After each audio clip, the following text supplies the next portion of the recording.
So morning, everybody. Um, Thanks everyone for joining the Michigan Wetlands Association webinar series. So the Michigan Wetlands Association is dedicated to the protection and restoration of wetlands and associated ecosystems through science-based programs, education, and stewardship. Um, Thanks everybody that is a member. And because of everybody's membership, you're able to support our mission and daily operational costs. You can get discounts on trainings, and you're able to join these member-only webinars. And of course, you'll get access to our conferences and social events. Um, Thanks to everybody also for joining and signing up for all the trainings so far this year. In the other room right now is the wetland delineation training. We still have space in the wetland birds, the UP wetland soils, and the freshwater mussel ID. All the other classes are sold out. So those are all waitlist classes right now. The upcoming rare wetland workshops, the Prairie Fen, Rich Tamarack Swamp, Wet Music Prairie, and Music Sand Prairie workshop is sold out, but we still have space in the Rich Conifer Swamp, Muskeg, Poor Fen, and Great Lakes Marsh workshop. And here's a list of the upcoming webinars that we have scheduled. So we have the Vernal Pool, Michigan Vernal Pool Partnership 10-year anniversary webinar, the Birds, Wetlands, and Conservation Collaboration, the Glacial History and Landforms, Mitigation Banking, and the Adaptive Capacity of Wetland Associated Species of Greatest Conservation Need webinar. Those are all coming up. So if you are interested in presenting for an upcoming MWA webinar, or if you have topic suggestions, you can contact Nicole Stewart at nstewart@nicewanderinenvironmental.com. And so today's webinar, here are the little groundkeeping or housekeeping rules. So it is on Zoom. All of the attendees that all of you, the attendees, are anonymous and it's muted. The webinar is currently being recorded. You should be able to see a Q&A function to submit any questions that you have. At the end of the presentation, the questions will be addressed. So no questions related to eagle permitting or regulatory guidance will be answered on today's call. And so today we have the Michigan Dam Disaster evaluating wetland extents on the bottomlands of a drained lake system. We have Rob Rose from Merjent. He has over 15 years of experience in wetland permitting and wetland delineations throughout the Midwest. He's been working on this project diligently since the dam failure in 2020. And we are actually almost exactly 5 years from the anniversary of the original dam failure. So without further ado, I'm going to hand it off to Rob. Thank you, Jason. Hi, everybody. Let me get my screen up and rolling here.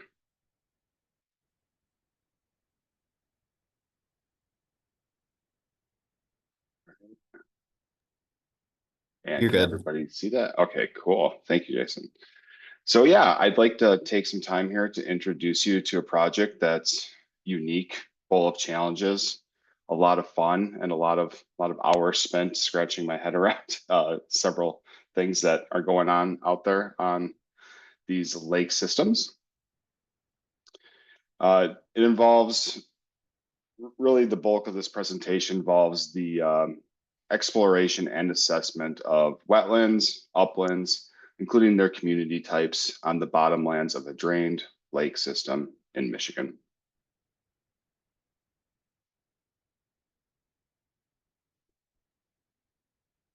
So as a result of a natural disaster, which consisted of significant rainfall and flooding, a series of 4 long-standing impounded lakes totaling thousands of acres of surface water were drained due to the complete failures of a series of 4 dams.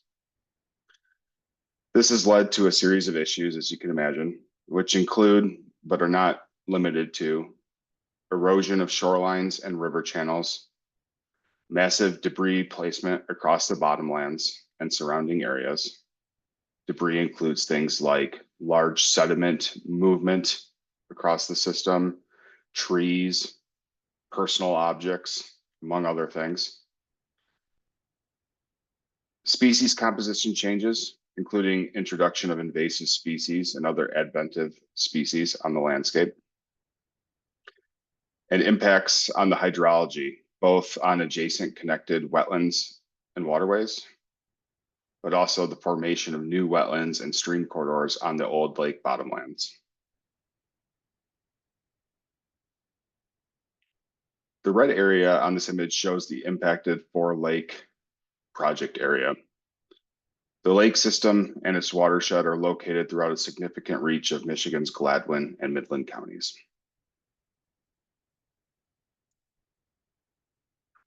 So to gain a better understanding of this flood event, I encourage everybody that wants to look into it more just to take a look at Google Earth historic imagery. It's a fun walkthrough of the project area to see what changed in May of 2020. So this photograph here is just, this is Wixom Lake in Edenville Township, Michigan, kind of I'll call it the heart of the disaster, but it really did impact 4 lake communities just as much. But this one here, year before the disaster, shows communities that have been built up around these lakes for nearly 100 years. These communities and the local economy depend on the lakes for various recreation, fishing and boating, and scenic beauty needs, and travelers, visitors, tourists to the area.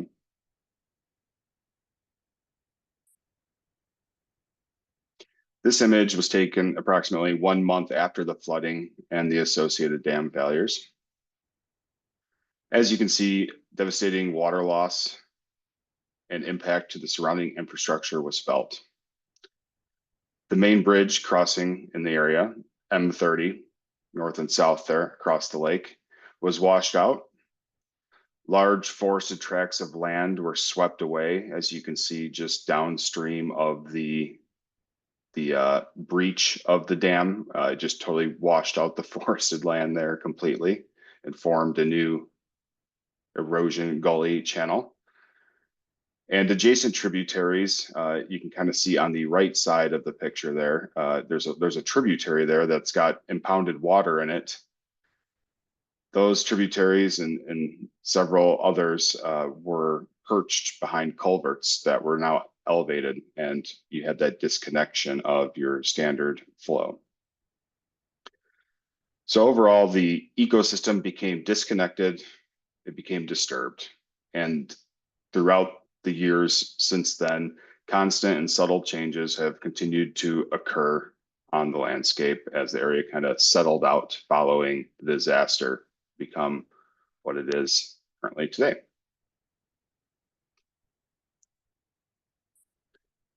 As a result of the disaster event, several key environmental factors were changing and changing rapidly. The local water table had decreased, leading to several issues that needed to be further evaluated. In a sense, we had to complete a baseline study to understand what was going on out there. Among the things that needed to be assessed included the extent of the decrease in hydrology, the amount of change in wetland acreage from an increase in wetlands forming on those newly exposed bottomlands, to a loss of hydrology or wetland function in adjacent or lakeside pre-disaster wetland communities. We also looked at the change in vegetation communities, shrubland, emergent, submergent, types of wetlands and vegetation communities, invasive species introduction, and the overall floristic quality or functional value quality of those wetlands. The change in ecosystem function, and I say change here, not loss of or increase of, but it's different. The change in the ecosystem function is not a lake system. It is now turning into something else out there. not necessarily better or worse, depending on your values assessment, but the change in ecosystem function had to be evaluated. And then also reviewing the loss of intact ecosystem integrity. We're in a disturbed situation. So what's going on out there? So while we were studying the impact of the event across all parameters previously mentioned, this presentation, I could talk about this project for days if you wanted to talk about it. But this presentation really focuses on our evaluation of the wetlands and uplands and those vegetation communities that have formed on the nearly 3,000 acres of Lake Bottomlands. Due to the size and complexity and disturbed nature of the bottomlands, an approach was developed that combined one, geospatial analysis, so more of a desktop remote sensing evaluation of what's going on out there, and two, field verification techniques to help determine and estimate wetland quantity, quality, and type that are currently forming on the bottomlands.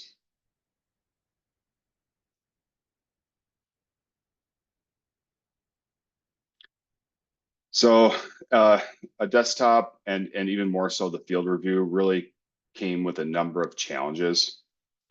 The area to be reviewed, again, was very large, nearly 3,000 acres. On top of that, access constraints existed at the shoreline, or access constraints exist as the shoreline was primarily privately owned, with few public access points across the very large area. Safety was also a concern out there as the bottomlands contained debris, sinkholes, and other unknowns. Stable bottomland to some degree. And of course, what we always have to think about too is budget's a concern for a project of this magnitude. A community dealing with a disaster and a local community that may have limited funding to support a baseline study. And maybe most importantly, and kind of the big head scratcher on this one, is that the environment on the lake bottomlands is considered naturally problematic and significantly disturbed. Experienced wetland delineators will deal with difficult situations regularly. However, delineating wetlands on the bottomlands of a drained lake bed that held water for nearly 100 years is not necessarily in the regional supplements or other guidebooks. And so we were looking to develop a novel study to kind of understand what was going on out there while also using those guidebooks as a guide.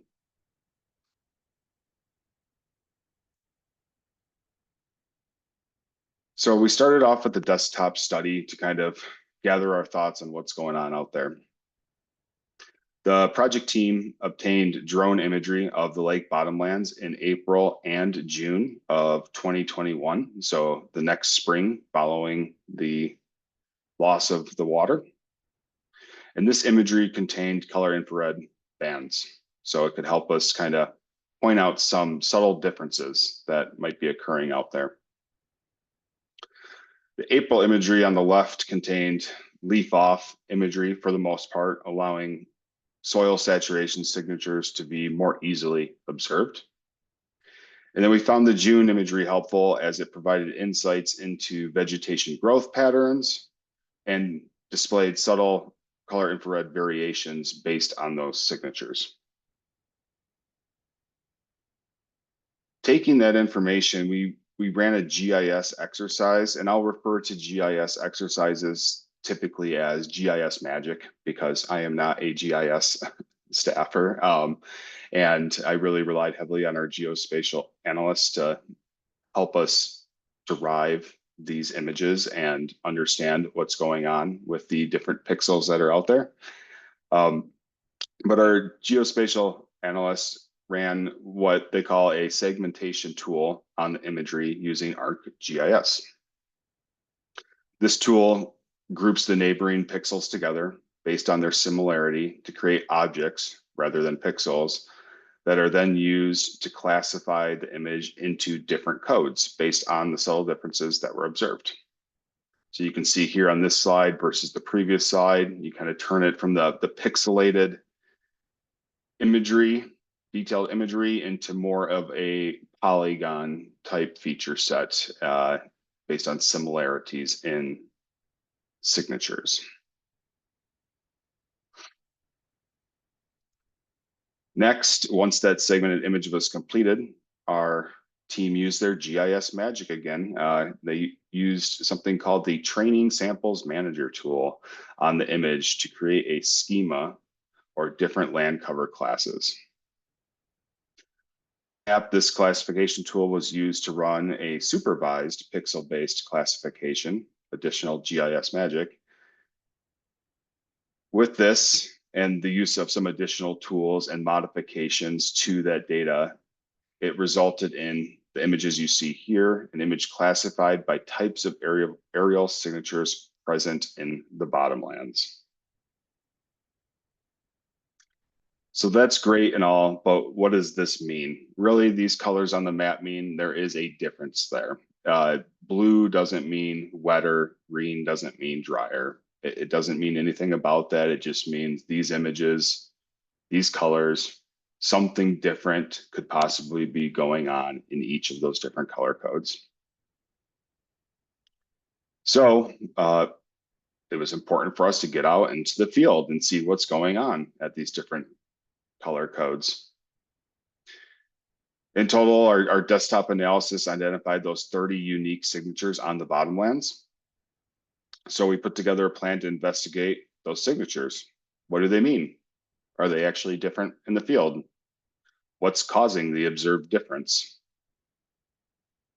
This involved selection of a lot of data points, randomized monitoring and data point locations within each signature across the lake bottomlands. Information was collected typical to what you would see on a wetland determination data form, along with some additional remarks and notes on what the field biologist was observing at that location. So we assessed soils, hydrology, vegetation, and took on the ground photos.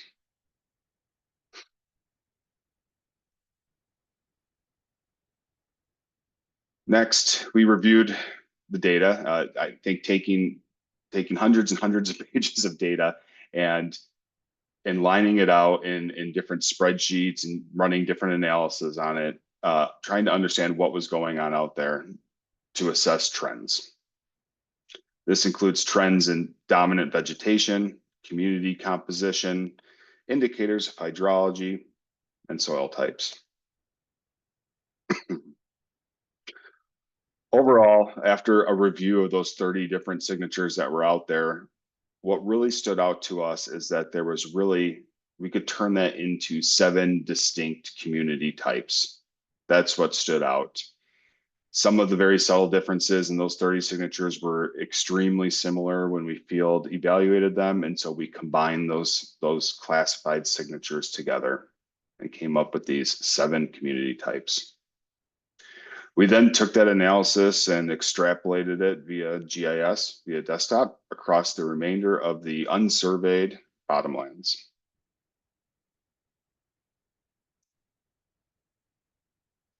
The image on the left depicts the detailed 30 signature types presented on the bottomlands following the GIS analysis. The image on the right displays the grouping of this data based on the field truth data into the 7 community types. And here in this image, we did start to color code it based on level of wetness.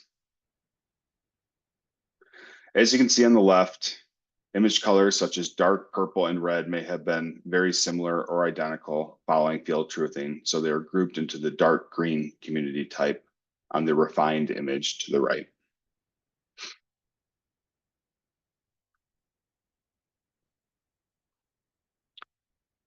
Results included notes on community types, wetland, and upland acreage at the time of analysis, a breakdown of community types their wetness, and their acreage are provided in this table for each lake's bottomland. Further detail on species-specific composition, hydrology indicators, including water table depth, and the investigated soil profile for each area was also made available for future discussions.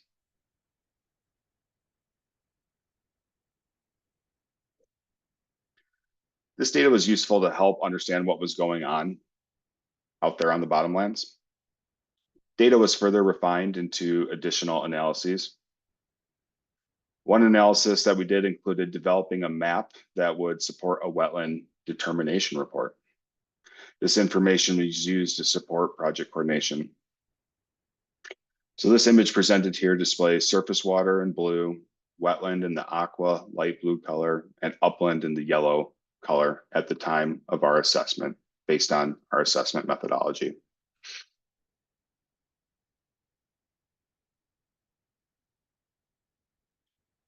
The study was developed because the bottomlands of a recently drained lake system presented a number of challenges, as we've talked about kind of throughout this presentation. All standard wetland delineation parameters that you would normally look at, the presence of hydrophytic vegetation, wetland hydrology, wetland indicator soils, they're all considered naturally problematic or significantly disturbed out there to some degree. For hydrophytic vegetation, it is believed that several factors are influencing what is currently growing out on site. This includes recent flooding, seasonal hydrology changes, historically saturated soils, the availability of woody species to persist in areas that continue to dry out versus herbaceous plant communities that typically adapt or change faster to a changing wet or dry condition, and the introduction of advantageous species, both native and non-native, as depicted here, where there's purple loosestrife, but also cottonwood growth, willows, and more.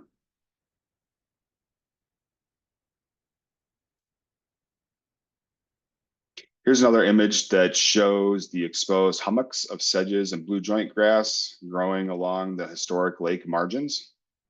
These lake margins are now nearly 40 feet above the adjacent river. They're growing in dry beach sand with no hydrology in sight, but you do have these relict hydrology indicators.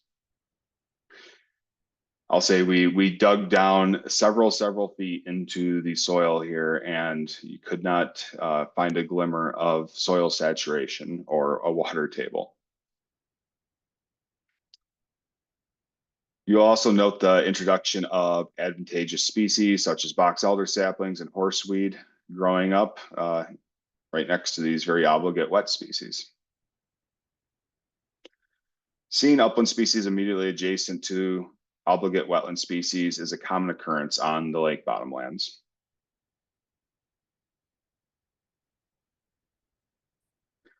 Soils are also problematic or disturbed out there. Soils can show hydric indicators long after the loss of soil saturation or a high water table or inundation.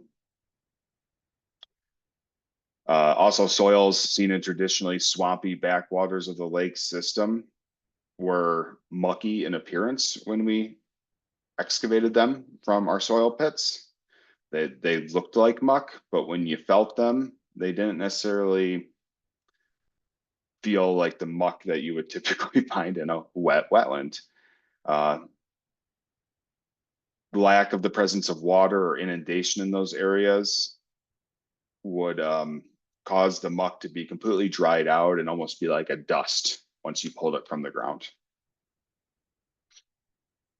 And lastly, sediment deposits, and sediment deposits not in the sense of wetland hydrology indicator, but in the sense of large areas of sand movement that were displaced as a part of the flood event were present throughout significant areas of the lake bottomlands.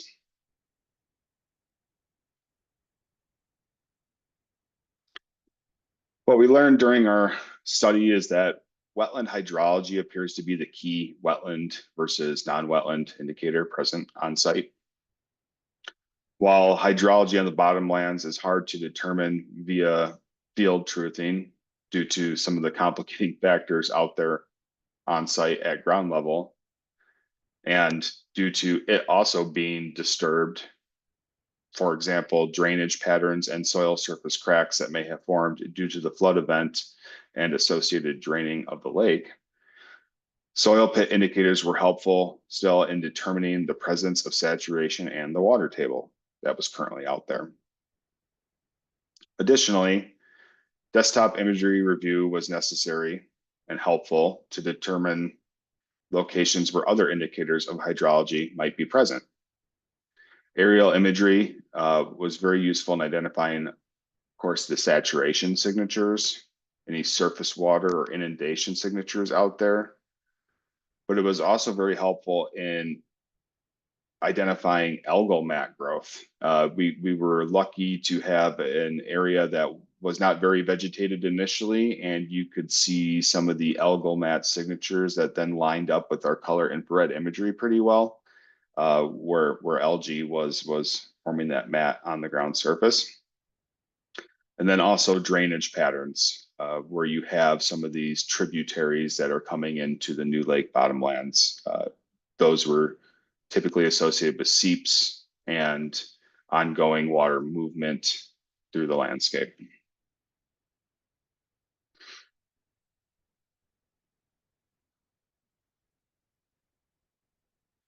So the study is very large overall. There's several other studies actively being completed. They'll continue to be completed for years to come. A lot of moving pieces on this one, a lot of things being reviewed to get as best of an understanding as we can that the effect this disaster had not only on these bottomlands, but on adjacent ecosystems.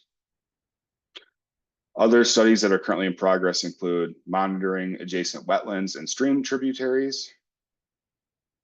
This includes monitoring with shallow groundwater monitoring wells throughout the system. These studies will continue to occur over the course of multiple years, including after lake refill, to document the effects on the environment. In summary, we need to evaluate the ecosystem changes that occurred as a result of the disaster, the anticipated result that refilling the lakes will have on the ecosystem, and coordinate these findings with the necessary folks that will review the project.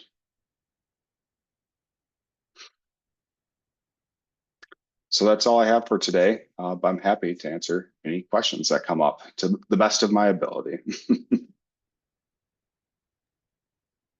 Thanks, Rob. So for all the attendees, you should be able to see at the bottom of your screen a Q&A button. So feel free to submit any questions you might have into the Q&A box, and as they come in, I will read them out, and then Rob will answer them. So I'll just give it a couple minutes and see what comes in.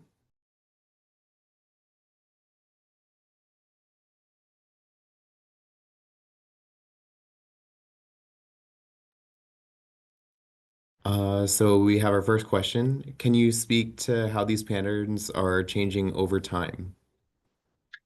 Yeah, that's a good question. It's complex because there's a lot of different patterns out there, right? So over time, I think what we had initially seen is that soil moisture component and the vegetation communities out there were the initial communities popping up were what I would call wetter than maybe they are today. You had plants trying to live their best life out there and continue to persist in those moist conditions that were initially present with the draining of the lakes. And then over time, we've been out there every year studying these lake bottomlands. You start to see more and more advantageous species pop up. So over the first 2 or 3 years, what you saw out there was an explosion of cottonwood and willow seedlings throughout the bottomlands. So much so that you could hardly take 1 foot forward out there. You still had cattail marshes that were looking like a cattail marsh year 1 and year 2, but then year 3 and year 4 you start to see a bunch of upland or facultative plants popping up in between those cattails, and you can kind of tell that vegetation is browning or not as robust as it historically or typically would be in a wet site, right? So you're getting that shift in vegetation that's in my mind transitioning to more drier species in drier areas of the bottomlands. And then yeah, I'd say soils are kind of staying the same. You know, they're kind of just locked in time and place out there. But I think what we predominantly see is that change in the vegetation, what's most visual out there on the bottomlands. The next question, what a challenging project. You mentioned digging several feet deep to evaluate for wetland soils. I'm curious if you also had an estimate of the sediment deposition depth across the sample areas. Yeah, I don't have an estimate of the depths. That would have been a separate study to some degree with old bathymetry maps, and then kind of what the current LiDAR imagery is showing for the ground surface elevations out there. I personally don't have that, but I know you're talking. It's gonna be a pretty generic answer. Several feet deep in some areas where it's really piled up. There's definitely spots out there where you feel like you're on a sand dune on Lake Michigan. Next question, did you identify the acreage of wetland impacted by the loss of hydrology versus the newly developed wetland acreage? Great question. Yes, that was part of the study and analysis that was completed. I'm not going to go through that in detail today, but that was a part of it, was estimating what those adjacent wetlands look like currently versus what the bottomland wetlands look like currently. And that is a part of our analysis. That's a part of, I think it's on public record out there for the state. Um, will the study help inform lakebed management when the lakes get refilled? And will this study inform decisions about future lake levels or large-scale decisions? I can't speak to future decisions. I think every project is a case by case study. So what makes sense for your given project and what's going on out there on the landscape. It's really complex beyond this study. So I'll leave the future discussions at bay there. Um, as far as informing restoration down the line, definitely will assist with that. This is one of many baseline studies that were done throughout the entire watershed. There's a number of different potential projects, restoration opportunities, planned activities out there, and understanding substrate, understanding your soils, what vegetation's popping up where invasive species might be an issue is all helpful in helping plan those restoration projects out. So definitely is a part of a overall lake restoration plan that is a part of the project. Next question. Were you able to use historic topographic maps to establish a baseline of the approximate amount of wetland that was present prior to the dams? Or perhaps the historic topos didn't go back far enough? Yeah, we had a good LiDAR flight of actually the entire project area, including the adjacent lands, plus the use of topography.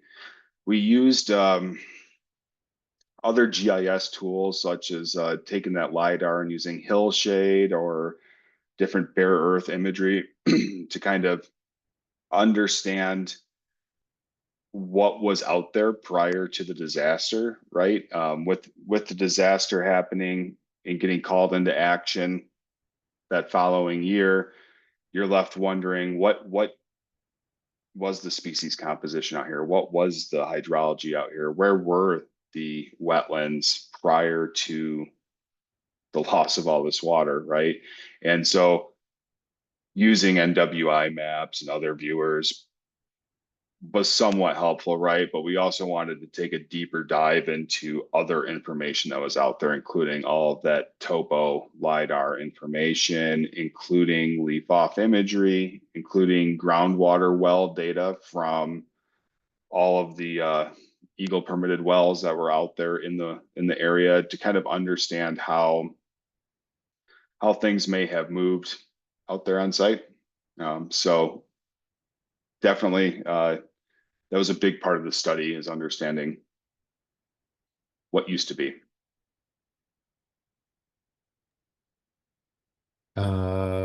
We get more questions coming in. Have you seen signs of relic muck mineralizing now that it's exposed to air? Good question. I would have to ask you that, Jason. I don't think we've taken soil pits since you came on board, Jason. So I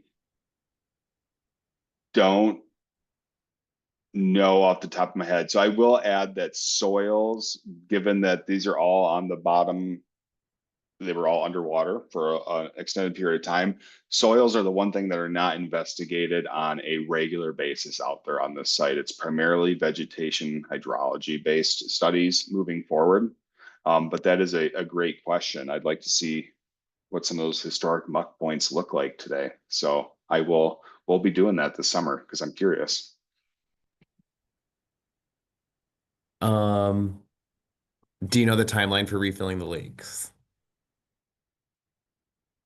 I am I am not at that level to tell everybody about that. I'll have to skip. Um, Next is many of the communities you listed were shrub dominated. Are these dominated by true shrubs or are they seedlings or saplings of trees? And do you see these sites quickly transitioning to young forest? Yeah, great question. Predominantly true shrubs, cottonwood being the exception. The rest were a variety of willows, not black willow, but the more shrubby willows. And gosh, you'd be hard pressed to find any other sapling or shrub tree species growing out there other than willows and cottonwoods, and quaking aspen, I guess, is out there as well. It's they are growing so dense that I've never seen shrubs grow so densely together. Even willow thickets, it's thicker than a willow thicket. So the competition between those species out there on the bottomlands, I'm curious how that's all going to play out over time, but I don't think they'll have enough time to play out, so to say. Uh, Cottonwoods grew to 10 feet the first year in some areas where the soil was really nice for them. And there is some level of maintenance out there of the woody vegetation growing up on these bottomlands, because when the lakes do come back up, they would pose a navigational hazard. So that is being put into the plans for where is boating, swimming, public use of the lakes going to be primarily utilized? Where do landowners need, a whole forest of shrubs in their backyards, and or where don't they need those, right? So for navigation and lake use, but then also keeping a vast majority of what's out there on the bottomlands to support aquatic habitat development post refill. So more to come on all that, but uh, I'd be curious. Yeah, the exact definition of a young forest versus a shrubland. In my mind, it's we're out there determining what's out there now, not so much what's there 10 years from now. A good question. And the final question that we have so far is, did you find any interesting artifacts on your travels across the bottomlands? Yeah, there's some cool stuff out there. Here, luckily, the the project team, the emergency response dollars, the efforts out there did really clean up these bottomlands significantly of a lot of the debris out there. So great job to the communities out there. But it's interesting what's on the bottom of a lake that's been there for 100 years. There is some massive tree root systems that are still anchored into the bottomlands, where you know that tree hasn't been observed since before the lakes were a thing, back in about 1900. And I always find kind of the natural things pretty cool that you see out there that have been covered up by some man-made activities. But also just anchors, very large anchors at times. Always cool to see one of those. It's usually the heavy things that are on the lake bottomlands that people couldn't pick up and get out of the bottomlands that are still there.